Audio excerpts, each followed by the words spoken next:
Để anh.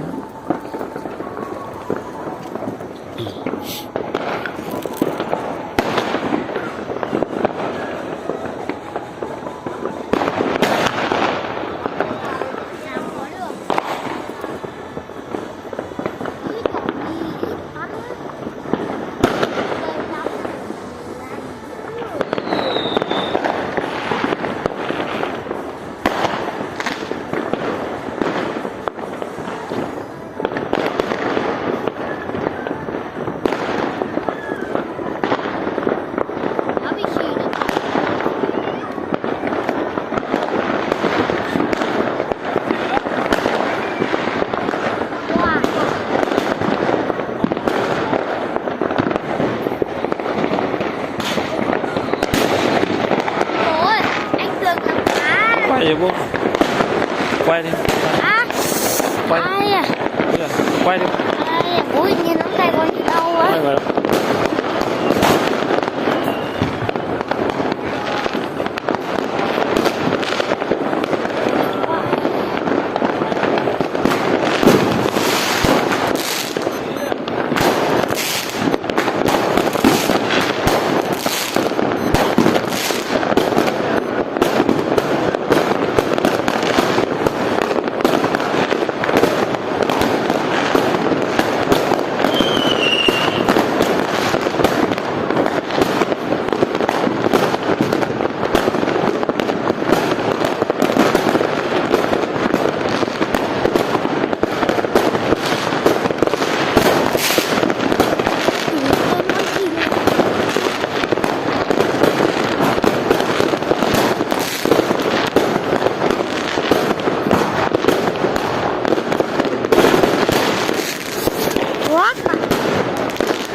Qua đây là có gì nữa?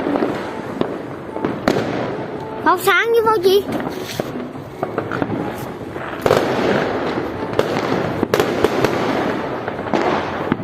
Quả pháo sáng với quả pháo gì? Sao mà nó lại cứ bay rồi đó, con không nổ à? Pháo sáng mà, pháo sáng nó chỉ bắn lên trời rồi đứng im đó thôi. Nó xuống, nó không nổi tiếng đâu.